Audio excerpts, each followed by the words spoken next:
Hi everyone, welcome back to my channel. Today I'll be making an easy DIY, a joy display. I recently went to Dollar Tree and I found an ornament with the joy, and I said, maybe I should use that instead of hanging it on the tree.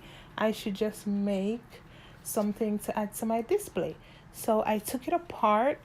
I had some silver wrapping paper in three little boxes hanging around the house. I took those and this is what I came up with. So if you would like to see, keep watching, enjoy, and enjoy your holiday.